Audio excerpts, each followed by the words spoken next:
Hoje a gente vai dar continuidade. O tema da mensagem hoje: ponto de partida, um para o outro e ambos para Deus. Quero chamar Antônio. Hoje, Antônio vai pregar hoje. Ele vai estar pregando hoje, gente. Vamos orar por ele? Deus ter misericórdia dessa alma pecadora para dar tudo certo, senão... É verdade. Pai, obrigado, Senhor, pela vida de Antônio, Deus. Te peço que Tu use poderosamente o Teu servo. E nesse momento, Senhor, eu te peço que Tu fale poderosamente aos nossos corações, Senhor. Verdade, Deus, é que nós somos carentes da Tua glória, carentes do Teu amor. Necessitamos dia após dia da revelação do Teu Evangelho, Senhor.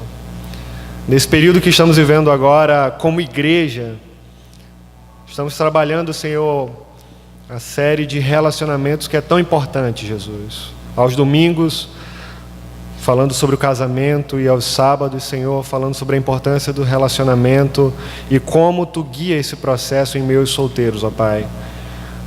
Bom seria, Jesus, se todas as igrejas pudessem tratar desse assunto abertamente, Deus. Porque nós necessitamos, ó Pai, de ouvir a Tua palavra e aplicações do Teu Evangelho em uma área que é tão comum e tão importante para a vida de todos nós, Pai. Hoje eu te peço que Tu use, Senhor Antônio, poderosamente, ó Pai, para falar aos nossos corações, ó Pai. Dessa forma que eu oro e te agradecendo no nome de Jesus. Amém. Graças a Deus, irmãos. Nós louvamos a Deus por tudo. E eu gostaria de expressar a minha alegria de estar com vocês nessa noite, né? Faz algum tempo que eu não venho aos sábados, não muito mais no sábado é o dia que eu saio mais para outros lugares para ministrar também, mas eu fico feliz de estar com vocês. E que responsabilidade, né, gente? Eu confesso que quando Deus me passou a ideia da série de mensagens, eu já ficaria muito feliz em ser ouvinte, né? E hoje trazer essa mensagem para vocês é uma mistura de privilégio com uma baita responsabilidade. Na realidade, pregar a palavra de Deus é uma responsabilidade enorme, seja qual for o tema. Semana uma pessoa falou comigo e disse: por que é tão difícil falar sobre a Bíblia? E eu disse à pessoa: tem que ser difícil, tem que ser trabalhoso para que gere zelo. Mais importante que qualquer conceito humano, irmãos, é que estar no púlpito é expressar a verdade bíblica. E aí, com a verdade bíblica exposta, nós vamos caminhar a cada dia melhor. Olha, isso é servo, meu irmão. Olha, meu irmão, cabalinho de pastor é servo desse jeito. Meu pastor é Deus, meu irmão. Faço isso, irmão, só para provocar o irmão, tá? Não é por nada, não. Te amo, cara. Isso... Gente, abra sua Bíblia em Gênesis, capítulo de número 2. Vamos ler o verso de número 18. Gênesis 2, a partir do verso 18. Na realidade, por hora, vamos ler só o verso 18.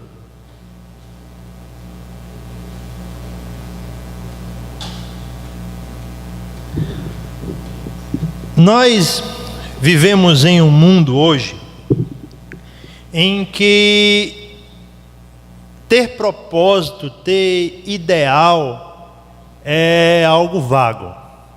Nós temos uma sociedade pós-moderna e a ausência de verdade, a ausência de uma opinião definitiva na sociedade faz com que propósitos fundamentais também estejam ausentes.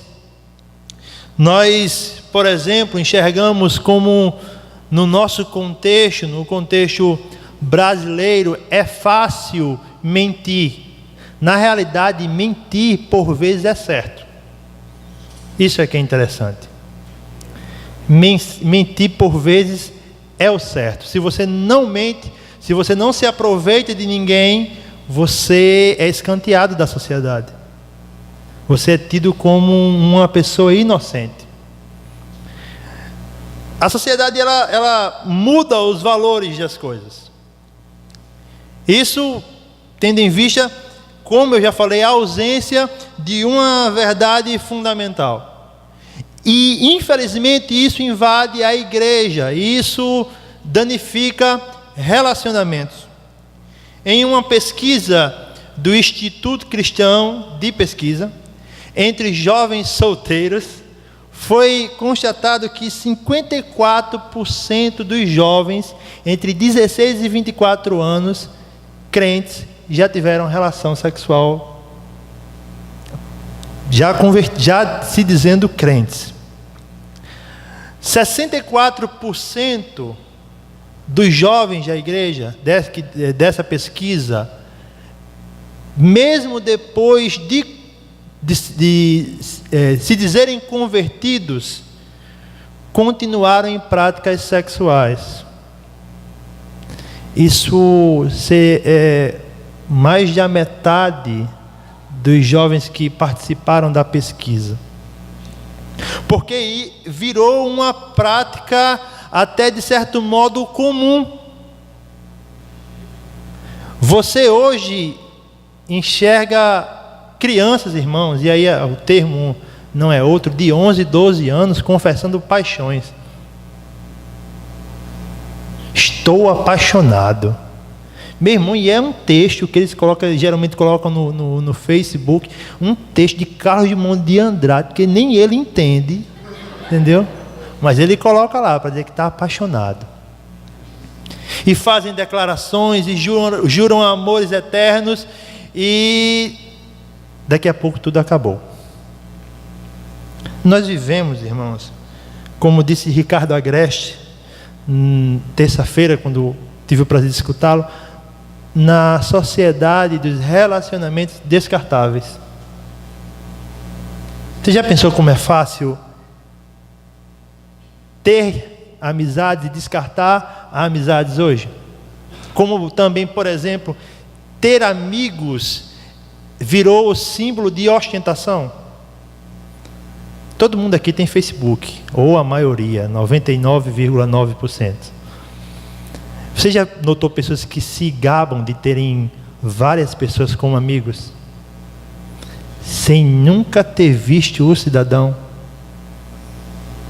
E o interessante é que, apesar de ter no Facebook como amigo, ele é o amigo de um clique. Porque basta tão somente uma raivinha, ou de repente só para esvaziar a conta, e aquela pessoa é retirada do seu rol de amigos. Nós vivemos em uma sociedade que amizades são descartáveis, que namoros são descartáveis. E hoje nós vamos falar sobre esse ponto de partida.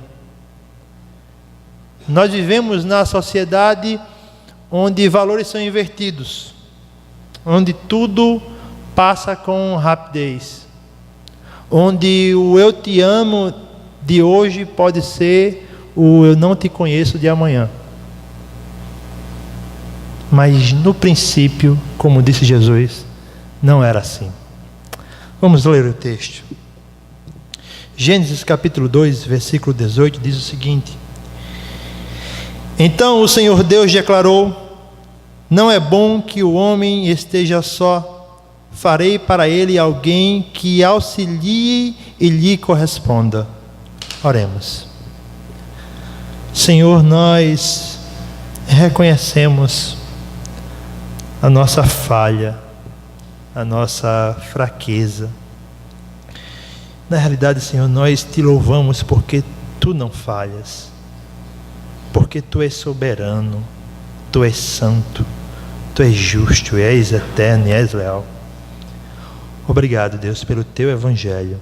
Agora, Pai, nos dá um culto abençoado, ainda mais abençoado, já louvamos o Teu nome, e que a Tua mensagem seja fiel, Pai. Promova em nós mudança, que a Tua palavra, Senhor, promova em nós mudança. No nome do Filho Jesus Cristo que eu te peço. Amém. No texto que nós acabamos de ler, no Pentateuco, no livro de Gênesis, escrito por Moisés, a gente aprende isso desde da EBD, é o princípio de todas as coisas. Na realidade, já está no fim da criação. Quando nós pensamos nessa criação e como ela foi criada a partir do nada, a ideia do verbo hebraico lá para Gênesis 1, no princípio criou Deus os céus e a terra, é a ideia do verbo bara, que quer dizer nada. Deus não precisou de uma matéria-prima para fazer a terra. Ele simplesmente, com o poder da sua palavra, fala e as coisas começam a existir. Ele cria a terra, cria os luminares, cria os animais, cria os mares, ele faz tudo perfeito. E aí no sexto dia, cria no que muitos vão chamar de coroa da criação, que é o homem. E em certo aspecto, irmãos, o homem é assim, a coroa da criação. Se você tem a ideia de que quem recebe esse título tem responsabilidades e privilégios, o homem tinha a responsabilidade, o privilégio, a autoridade de cuidar de toda a criação. Nem no Éden, irmãos, nem no Éden, o homem estava livre do trabalho. Tem muita gente por aí que prega que se Adão não tivesse pecado, o homem não precisaria trabalhar. Meu amigo, você não sabe o que é trabalho. Você já imaginou dar nome a todos os animais que tinha naquela região? Animal a animal, sozinho, sem auxílio. Deus cria as coisas. E uma frase domina a criação. E viu Deus que era bom. E viu Deus que era bom. E aí, como eu falei, Deus cria o homem, manda que o homem dê nome aos animais, ele vai lá, e a ideia do texto, e muitos comentaristas afirmam que de repente vieram casal a casal, e o homem foi dando nome aos animais, e deu nome a todo mundo, e a Bíblia fala que para o homem não existia companheira. E aí, irmãos, o que é fantástico? O que é fantástico? Nós vivemos em uma sociedade que vive tensões, né? Feminismo, machismo, você se fala que uma mulher deve ficar em casa, está sendo taxado de feminista. Se você a mulher quer trabalhar, machista. Se você a mulher quer trabalhar, diz, olha, ela é uma feministazinha e tudo mais. Meu querido, há um propósito maravilhoso na criação da mulher, porque em toda a criação Deus diz que era bom, ok? Deus cria a luz e diz, viu Deus que era bom, mas depois de tudo aquilo ele olha para o homem e o que é que ele diz? Não é bom.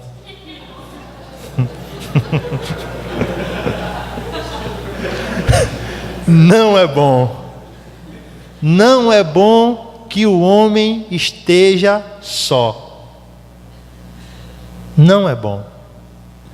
Se a gente pensar na grandeza de Deus, lógico que isso estava pensado na eternidade, que o homem e mulher teriam que ser criados, mas Moisés deixa isso claro, e isso é lindo, que Deus expressou isso na criação. Não é bom, Adão, que você esteja só. Farei para você uma auxiliadora idônea. Muitos comentaristas falam que essa ideia de auxiliadora, na tradução original, seria salvadora. A mulher salvaria o homem da sua incapacidade em executar a sua missão.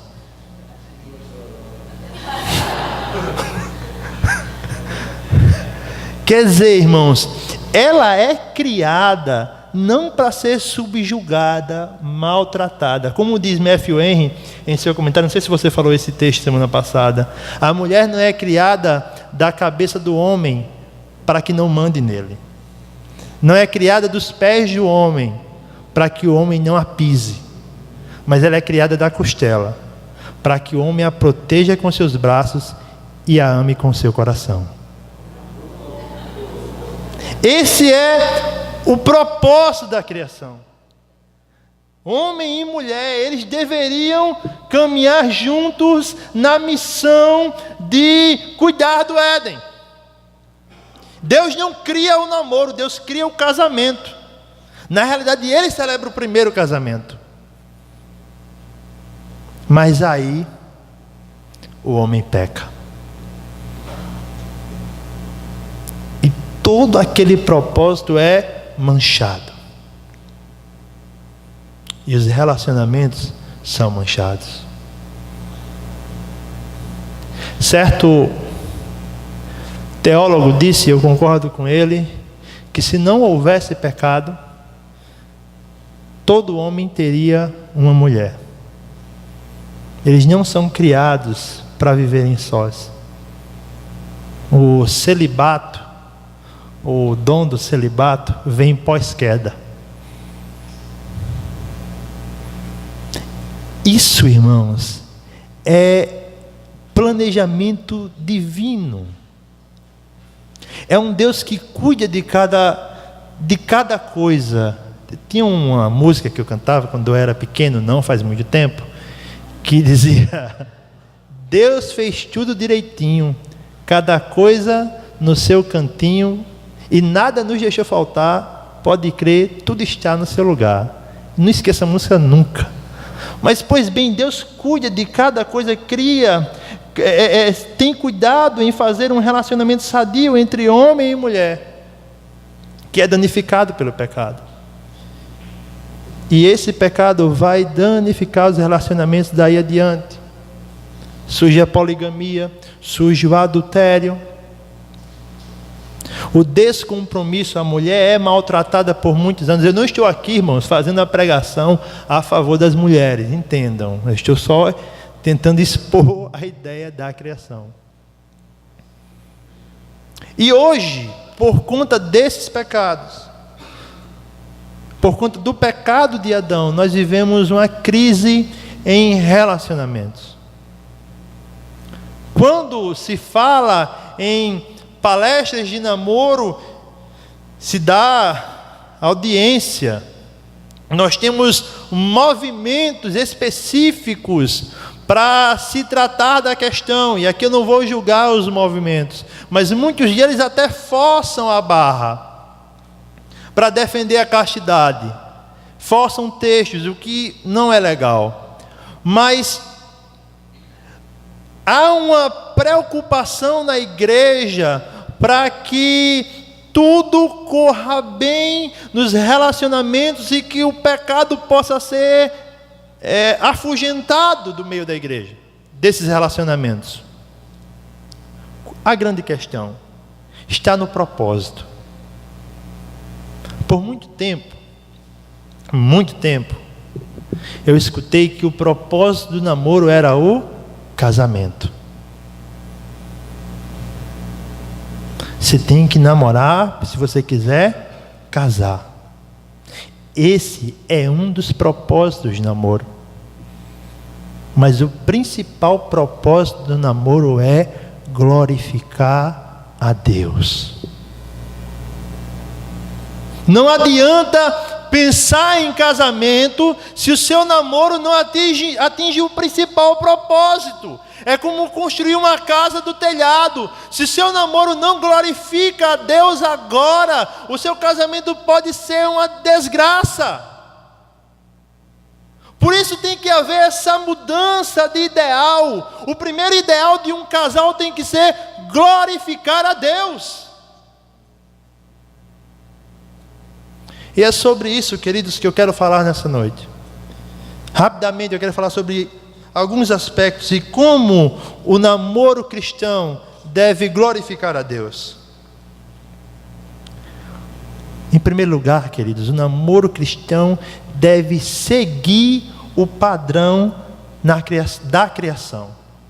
Acompanhe comigo o texto de Gênesis 2, a partir do verso 18, que nos diz o seguinte: Então o Senhor declarou: Não é bom que o homem esteja só. Farei para ele alguém que lhe auxilie e lhe corresponda. Depois que formou da terra todos os animais do campo e todas as aves do céu, o Senhor Deus os trouxe para o homem para ver como lhe chamaria. E o nome que o homem desse a cada ser vivo, esse seria o seu nome. Assim o homem deu os nomes de todos os rebanhos domésticos, as aves do céu e a todos os animais selvagens. Todavia não se encontrou para o homem alguém que lhe auxiliasse e lhe correspondesse. Então o Senhor Deus fez o homem cair em um profundo sono. Enquanto esse dormia, tirou-lhe das costelas, fechando o lugar com carne. Com a costela que havia tirado do homem, o Senhor Deus fez uma mulher e a levou até ele. Disse então o homem: Esta sim é osso dos meus ossos, é carne da minha carne. Ela será chamada mulher, porque do homem foi tirada. Por essa razão, o homem deixará o pai e a mãe e se unirá à mulher, e eles se tornarão uma só carne. O homem e sua mulher viviam nus e não sentiam vergonha. Compreendam, aqui nesse texto é o ponto de partida da criação. Como eu já expliquei anteriormente, eu não vou me deter tanto na explicação desse texto. Aqui nós encontramos o propósito de cada um. Não existe a inversão, não pode haver a inversão de papéis. O homem é criado com um propósito e a mulher é criada com outro propósito. Um como cabeça, o outro como auxiliadora. Algumas implicações desse texto. Em primeiro lugar, queridos, o namoro deve ser entre sexos opostos. O que nós encontramos aqui é um Deus que se preocupa em criar alguém que complete o outro. A ideia é de completude na missão e não de igualdade. Um completa o outro para fazer a mesma missão. Não pode ter igualdade de gênero. É impressionante, queridos, como isso, infelizmente, tem sido problemas em algumas igrejas cristãs. Mas nós não podemos ir de encontro ao que a palavra de Deus diz. Isso não é ser homofóbico ou preconceituoso, é ser bíblico. Nós temos que buscar esse ideal. A mulher foi criada do homem para o homem. Então, o primeiro aspecto que nós encontramos na criação é que Deus faz com que homem e mulher se unam. E notem, não houve escolha de Adão, até porque Eva era a única mulher da terra. Mas Deus cria e Adão decide amar aquela mulher. Não é fora de propósito. E Ele cria os dois para quê, irmãos? Para servirem juntos.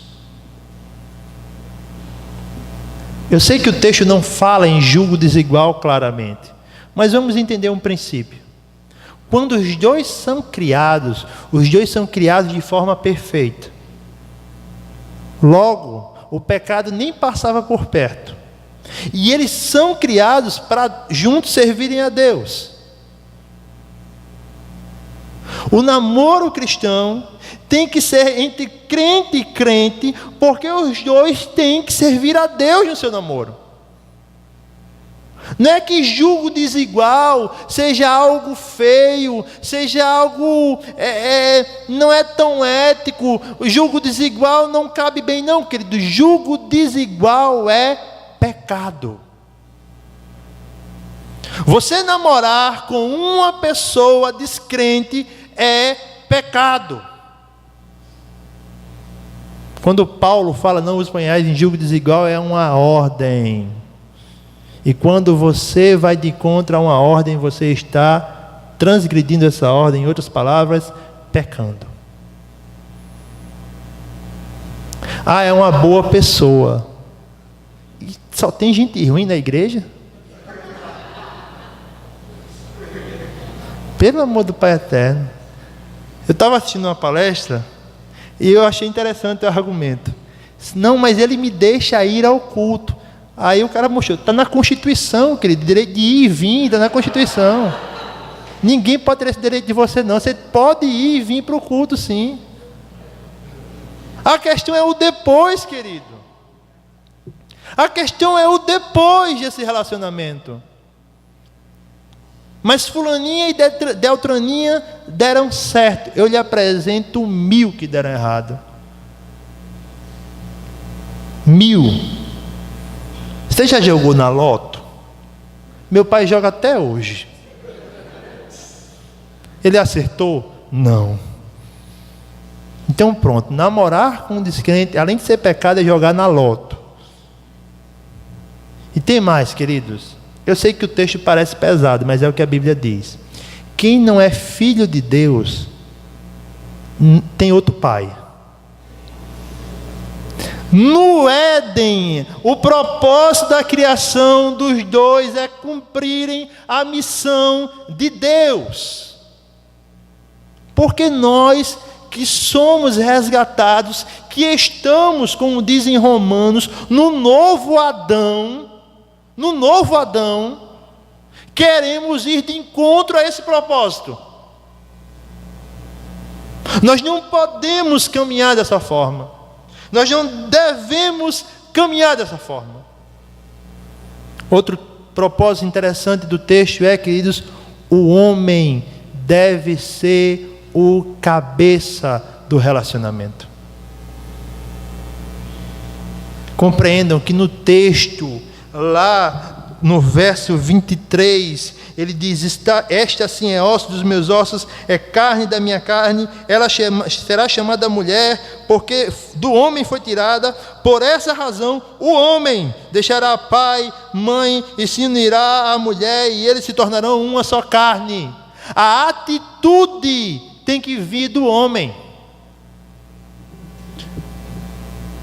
Tem um bando de meninas que diz, a mulher pode tomar a atitude.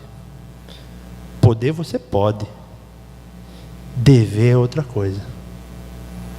Queridas, né, falando diretamente para vocês, Deus deu o privilégio a vocês de serem cortejadas e não de cortejarem. Se você não é cortejada, não aceite esse camarada, porque ele não tem futuro. Se ele não faz nada para ter você, porque você vai fazer tudo para ter esse abençoado.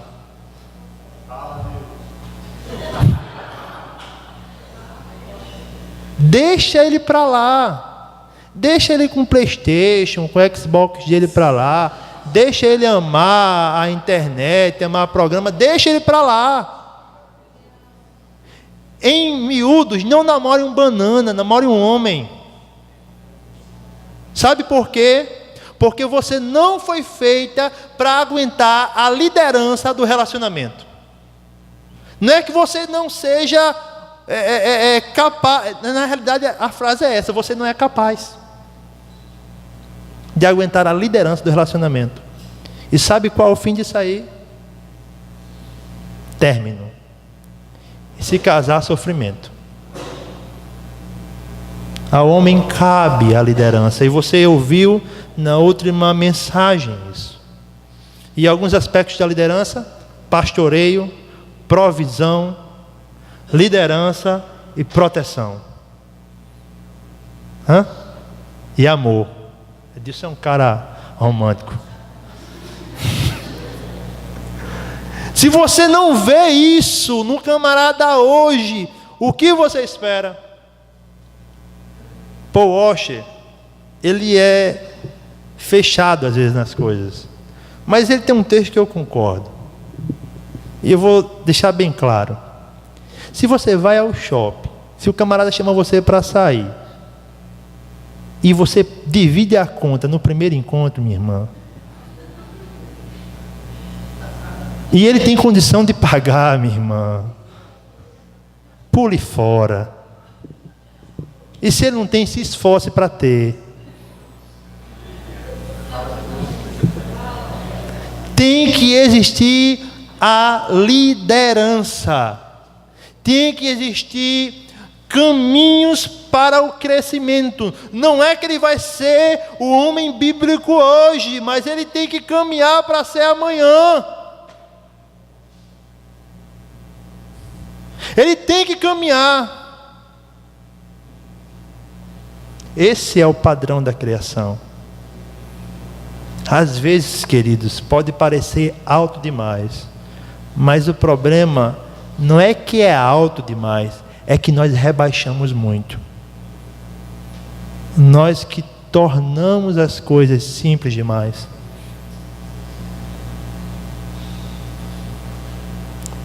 Os dois caminhando juntos para glorificarem a Deus.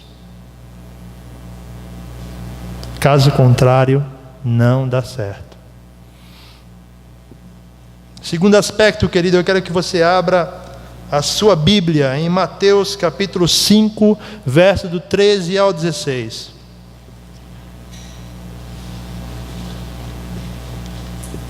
Como nós glorificamos a Deus no nosso namoro, querido, como um para o outro e ambos para Deus pode ser desenvolvido indo de encontro à cultura mundana do namoro. Observem comigo o texto. Jesus diz: vocês são o sal da terra, mas se o sal perder o seu sabor, como restaurá-lo? Não servirá para nada, exceto para ser jogado fora e pisado pelos homens. Vocês são a luz do mundo. Não se pode esconder uma cidade construída sobre um monte, e também ninguém acende uma candeia e a coloca debaixo da vasilha. Ao contrário, coloca-se no lugar apropriado, e assim ilumina todos os que estão na casa. Assim brilhe a luz de vocês diante dos homens, para que vejam as suas boas obras, e glorifiquem ao Pai de vocês que está nos céus. Vamos lá. É o Sermão do Monte, todos sabem. Jesus está estabelecendo o que espera dos seus seguidores. Ele diz: olha, o meu discípulo tem que seguir dessa forma, tem que fazer as coisas desse jeito, tem que ser o cara que chora por causa da iniquidade, tem que ser o camarada que se considera um pobre porque não tem condição de se salvar. Ele diz: olha, se a justiça, ele vai dizer mais para frente, se a justiça de vocês não exceder a dos escribas e fariseus, vocês não podem ser meus discípulos. Vocês têm que ser diferentes. E aí é o que eu acho fantástico no comentário de John Stott do Sermão do Monte: a contracultura cristã. O que é isso? Nós temos a nossa cultura, nós temos a cultura mundana, que caminha para perversidade, prostituição, pecado. E nós temos a contracultura cristã, que vive de encontro a ela, vive ao contrário dessa cultura mundana. A igreja não pode se parecer com o mundo. E aí Stott vai dizer uma das frases mais brilhantes que eu já ouvi: é quando justamente a igreja não se parece com o mundo, que o mundo quer ser igual à igreja.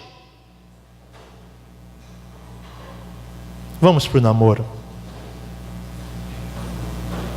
O namoro cristão não pode ter os mesmos princípios do namoro mundano.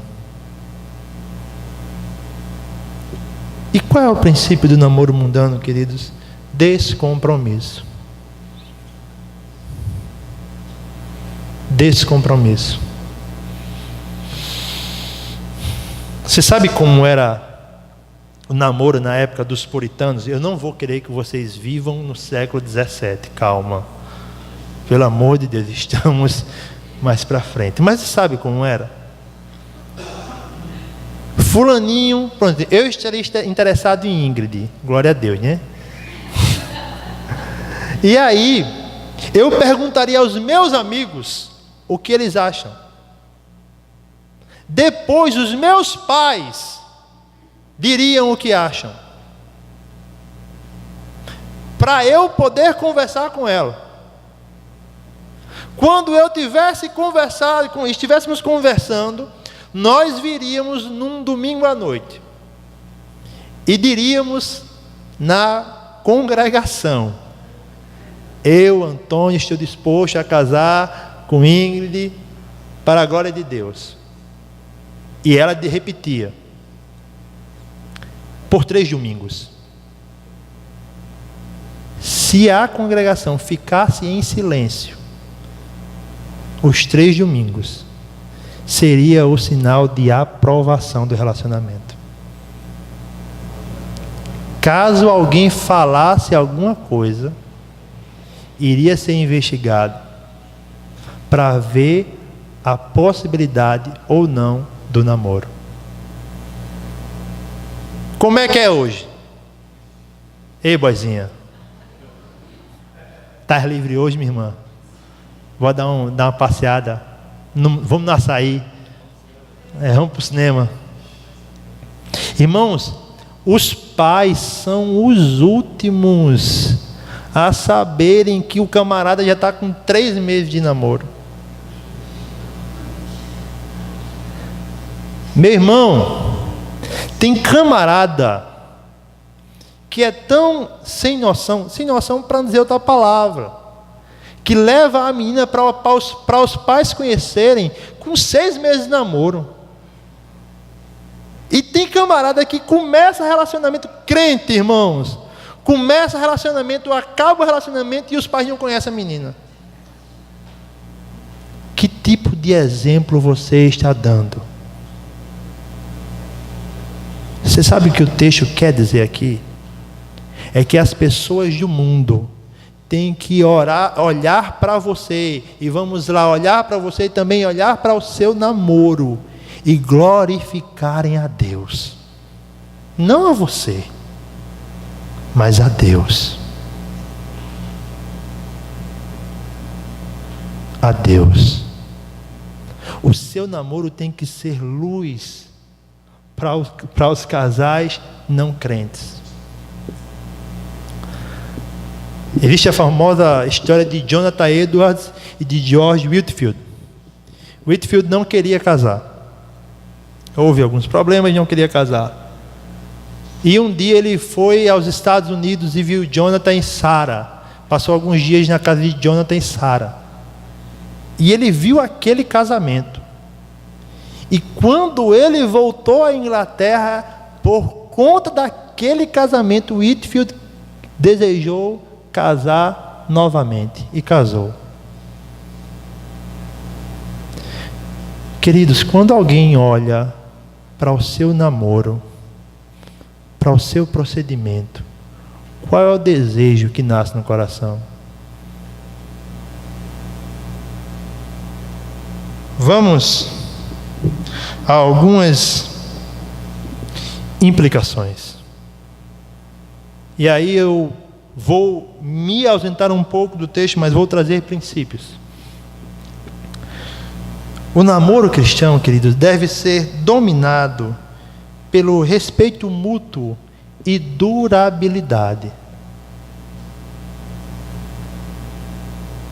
Rapaz, o ficar gospel está excluído do seu vocabulário. e o experimentar também. Namoro não é supermercado, onde você escolhe, não gostou, coloca na prateleira de novo. É um compromisso sério. Tem que ter durabilidade. O que nós mais enxergamos, e é o que eu falei no começo da pregação. Você vai lá no Facebook, e Facebook, queridos, desculpa, mas é uma propaganda demasiadas vezes, e o fulaninho lá coloca: amor da minha vida, sem você não viverei. Você é a luz que brilha todas as manhãs. Aí no outro, 2 meses depois está: outro amor da minha vida, sem você também não viverei. Você é mais uma luz que brilha todas as manhãs. Meu querido, você tem que ter hombridade. Você tem que ser um camarada homem para ir na casa do pai da menina, pedir autorização ao pai dela e poder namorar com ela como um crente namora. Do contrário, fique solteiro. Exerça esse ministério. O ministério da solteirice. É uma bênção, irmão, viu? Respeito, irmãos. Com que maneira um trata o outro? Queridos, se a Bíblia nos manda tratar um ao outro cordialmente, se a Bíblia manda você ser paciente com o mais fraco, que é aquela pessoa que geralmente tira a sua paciência, por que no namoro cristão existe tanta impaciência?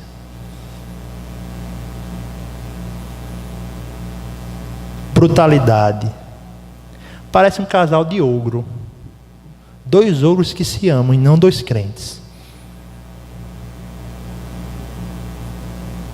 O seu namoro tem que ser luz.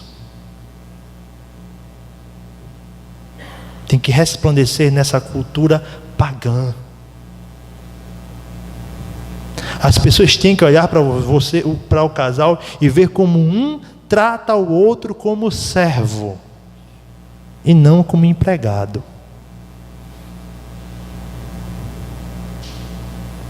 Se a pessoa é relaxada, irmãos, com o outro, não tem apreço pelo outro, é porque talvez o amor dela não seja bíblico. Que o amor bíblico, ele é zeloso, ele cuida.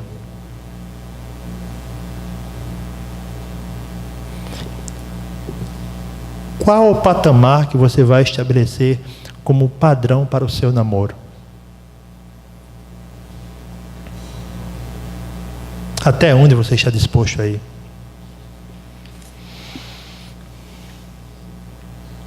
O relacionamento cristão, queridos, tem que ser transformador. Relacionamento, como diz Alexandre Mendes no seu livro O Namoro e o Noivado que Deus Sempre Quis, eu aconselho a você que compra esse livro, lê esse livro, peça emprestado. Lógico, você tem que ler mais a Bíblia. Mas Alexandre Mendes diz que relacionamentos são como talhadeiras que Deus usa para tirar as nossas falhas. Em resumo, irmãos, no namoro cristão, um tem que ajudar o outro a glorificar melhor a Deus. Literalmente trabalhar nos seus defeitos. Trabalhar naquilo que Deus não é dignificado. E isso incomoda. E isso dói. E isso por vezes criará crises. Mas se você não passar por essas crises agora, você não passará nunca. Sabe por quê? Porque quando você não aceita ser consertado diante das suas falhas, isso é uma baita demonstração de amor próprio.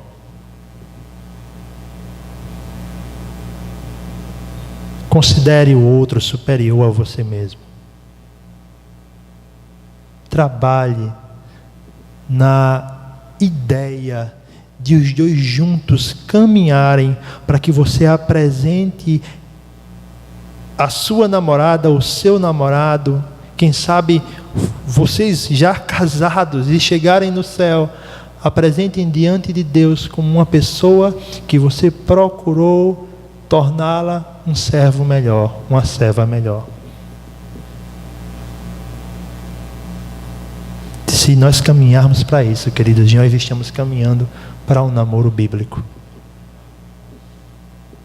Quando não caminhamos para isso, nós nos igualamos ao mundo. E, queridos, pureza deve dominar o relacionamento. O sexo tem o seu lugar na sua vida. E ele foi criado para que você desfrute depois de casado.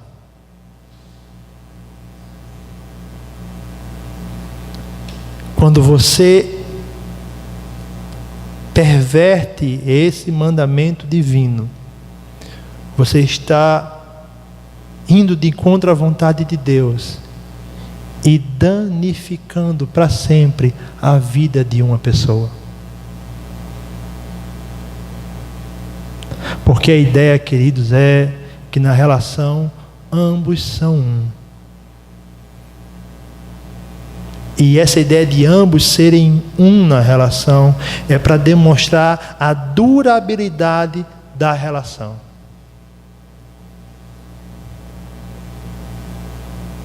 Paul Washer também vai dizer que cada vez que você namora, você deixa o seu pedaço com alguém.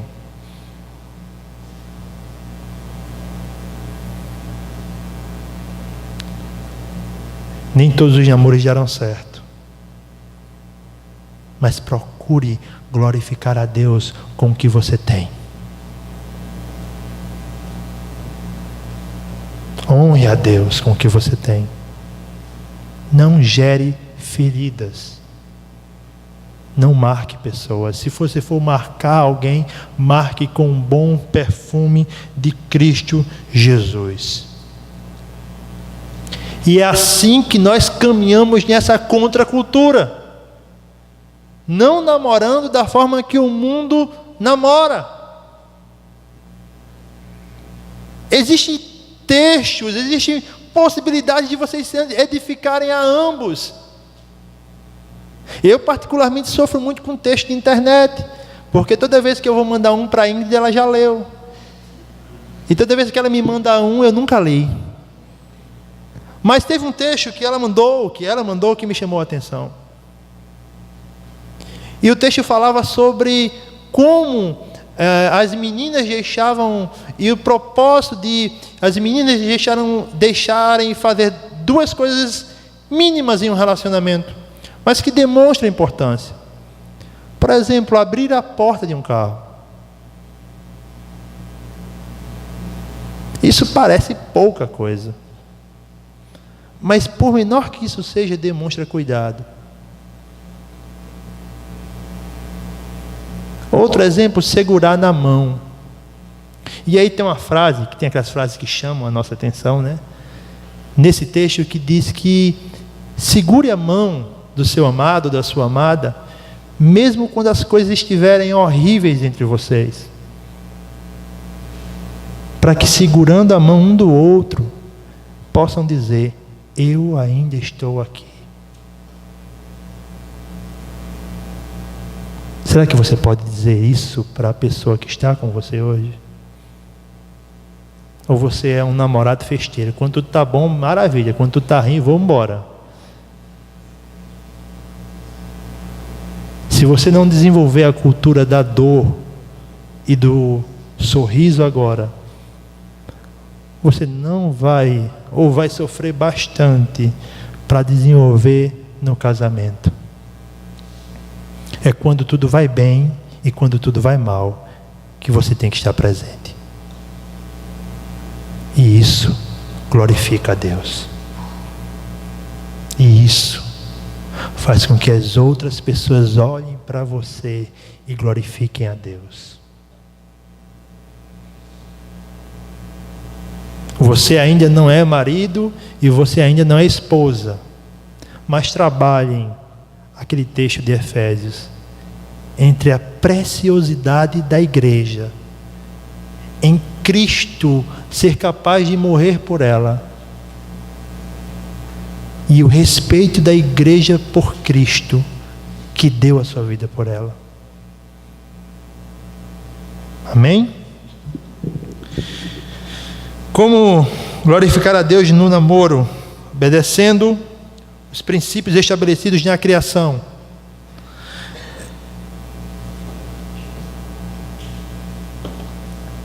Namorando ou honrando a Deus no seu namoro. Indo de encontro à cultura mundana, não seguindo essa cultura. E uma coisa é importante, queridos: não idolatrando o namoro. Abra sua Bíblia em Marcos 12, 29 e 30.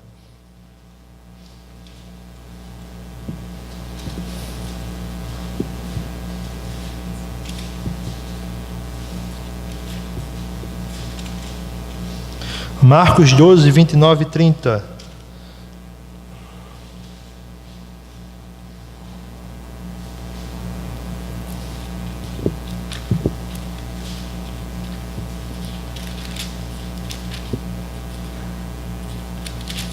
Nos diz o seguinte: respondeu Jesus: o mais importante é este: ouça, ó Israel, o Senhor, o nosso Deus, o Senhor é o único Senhor. Ame o Senhor, o seu Deus, de todo o seu coração, de toda a sua alma, de todo o seu entendimento e de todas as suas forças. João Calvino falou, e é uma frase que eu gosto de guardar: o coração do homem é uma fábrica de ídolos. E um processo que pode acontecer no namoro cristão é idolatria. Tanto da parte dos solteiros, quanto da parte dos casais já formados. Como se idolatra o namoro cristão quando se é solteiro? Tornando um desejo puro uma necessidade pecaminosa. Como assim? Você pode desejar e deve desejar namorar. Tudo bem. Está solteiro, meu irmão? Deseje, ore, leia o Salmo 70, apressa-te ao Senhor. Sabe, faça as dinâmicas. Mas não torne esse desejo algo pecaminoso. Fazendo desse desejo acima, um desejo acima do seu desejo por Deus. Acredite na providência de Deus, meu querido. Acredite no Deus que é bondoso e coloca as coisas em seu devido lugar. Acredite no Deus que exerce misericórdia. Eu sei que o tempo de solteirismo é um tempo até covarde, porque muitos caçoam de você. Mas é melhor estar solteiro do que entrar em uma tragédia.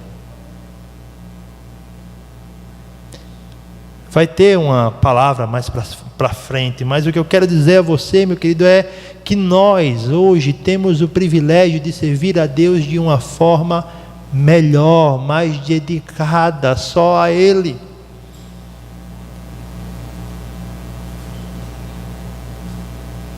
Porque quando se tem alguém, tem que se assumir a responsabilidade por essa pessoa. E aí nós vamos para os casais. Queridos, vocês não são perfeitos. Perfeitos. E muitas vezes um ou outro endeusa, coloca o outro acima do lugar que ele deve estar, que ela deve estar, que colocam igual a sua devoção a Deus.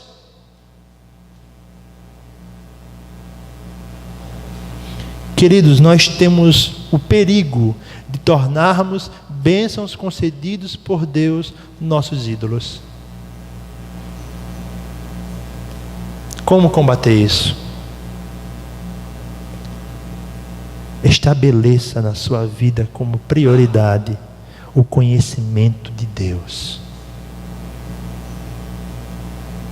O conhecimento da pessoa dele, irmãos.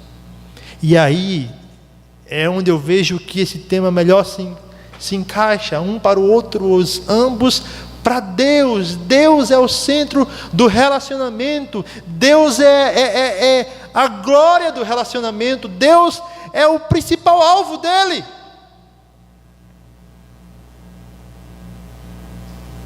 E se você não serve a Deus agora, você está perdendo uma ótima oportunidade.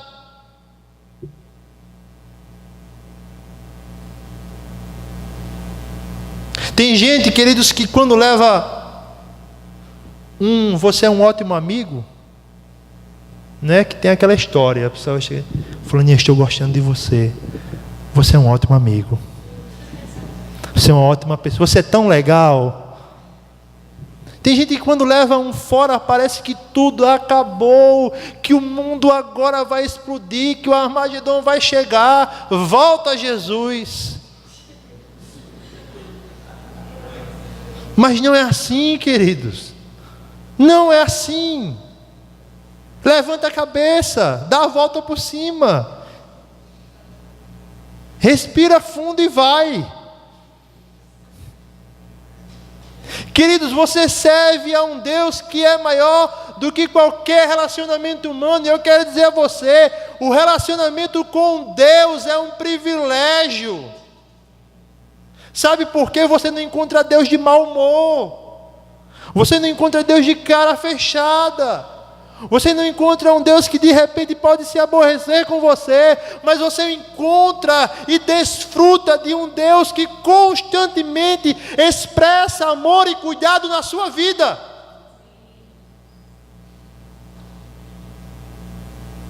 Ame a Deus com toda a sua força. Ame no que puder. Se esforce nesse amor. Se esforce. E eu digo aos casais, dedique aquele esforço que você faz por ela, de forma dobrada, em conhecer a Deus.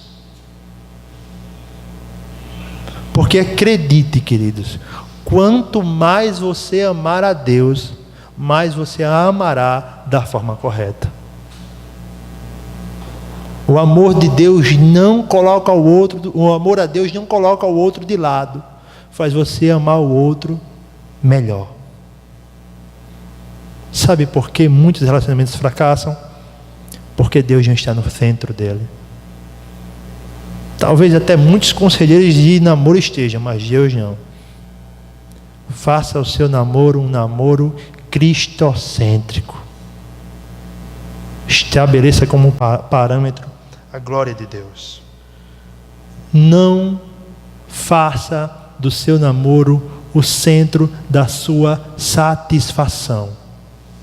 Sabe por quê? Como disse Agostinho, o homem tem um buraco na alma e esse buraco é do tamanho de Deus. E qualquer coisa que você coloque nesse lugar, simplesmente sempre vai faltar mais. Preencha a sua alma com Deus. Deseje a Deus e se satisfaça em Deus. Talvez Piper tenha dito uma das melhores frases desse século, quando ele disse: Cristo, Deus é mais glorificado quando nós estamos satisfeitos nele. Se satisfaça em Deus. Ame a Deus. Queridos, que Deus nos abençoe. Kevin DeYoung, para terminar, escreveu um texto. Certa vez ele foi inquirido por algumas jovens solteiras e disse: olha, tem faltado homem, cadê os homens da igreja? E ele deu 2 princípios e eu quero deixá-los antes em uma só frase.